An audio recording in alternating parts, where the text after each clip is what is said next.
విశాఖపట్నం జిల్లా పెందుర్తి మండలం వేపకుంట గ్రామం ముత్యమంబ కాలనీలో గల ఎస్సీ బీసీ కాలనీలో గల స్థలాలు ఆక్రమణలకు గురయ్యాయని కృష్ణరాయపురం నివాసి కోక రాఘవరావు అన్నారు. విశాఖలోని ప్రెస్ క్లబ్ లో జరిగిన మీడియా సమావేశంలో ఆయన మాట్లాడారు.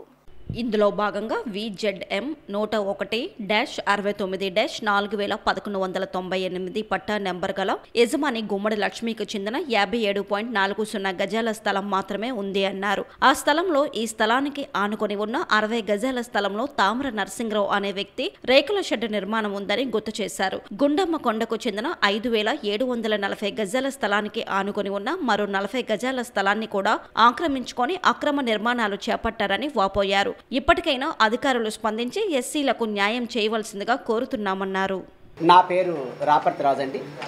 నేను వేపగుంట గ్రామంలో హై స్కూల్ వెనుకాతల నివసిస్తున్నానండి.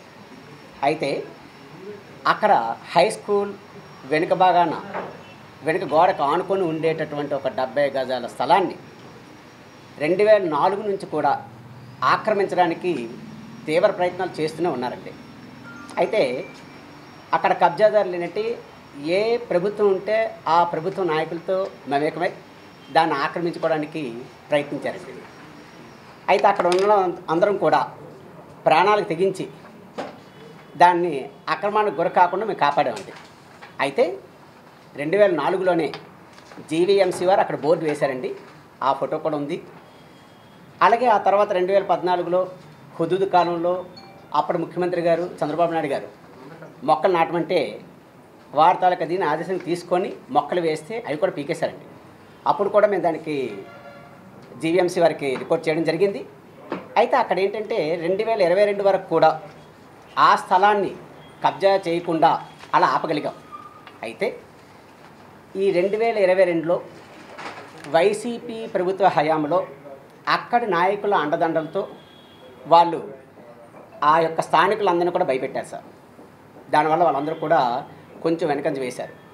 అయితే ఆ మూమెంట్లో కూడా జనవరి 2022 వాళ్ళు బిల్డింగ్ కడుతుండగా రాపర్తి రాజు అనేటువంటి నేను మాత్రం ప్రాణాలు తెగించి భయపడకుండా అప్పటి కలెక్టర్ గారికి స్పందన కార్యక్రమంలో నేను ఫిర్యాదు చేయగా కలెక్టర్ గారు కూడా స్పందించి దానికి ఆ యొక్క బిల్డింగ్ని కూలవేయమని జేసీబీని పంపించడం కూడా జరిగిందండి.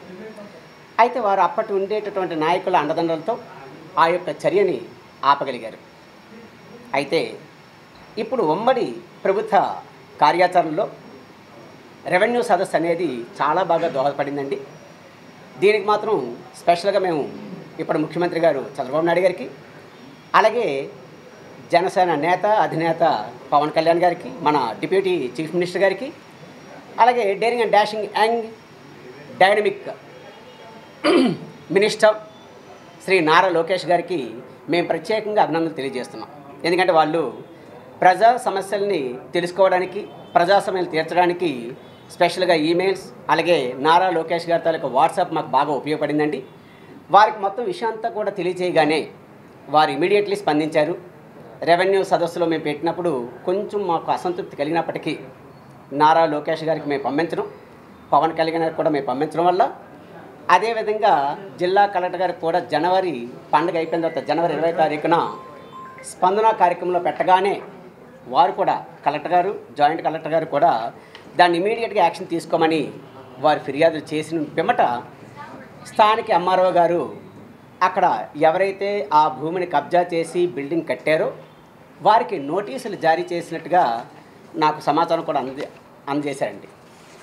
అయితే ఇప్పుడు కబ్జాదారులు ఏం చేస్తున్నారనేసి అంటే దాన్ని ఎలాగైనా అమ్ముకోవాలి, సుమారుగా ఒక 40 లక్షల రూపాయలకి దాన్ని అమ్మేయాలని కోరికతోటి తీవ్ర ప్రయత్నాలు చేస్తున్నారు సార్. ఈ రోజున ఈ సమావేశాన్ని నేను ఏర్పాటు చేయడానికి కారణం ఏంటంటే పాప అమాయకులు వాళ్ళ జీవితాంతా కష్టపడి సంపాదించుకున్నటువంటి సొమ్ముని దాచుకొని ఈ యొక్క ఏదో స్థలం కొనుక్కోవడానికి అని చెప్పేసి వాళ్ళు కొనడానికి రెడీ అవుతున్నారండి. ఆ విషయం తెలియక వాళ్ళు ఎక్కడ వాళ్ళ తాలూకా ధనాన్ని కోల్పోతారో, ఆ తర్వాత వాళ్ళ ప్రాణాలు కూడా కోల్పోతారని భయంతో ఈ విషయాన్ని మొత్తం ప్రజలందరూ కూడా తెలియజేయడం కోసం ఈ రోజున సమావేశం చేయడం జరిగింది.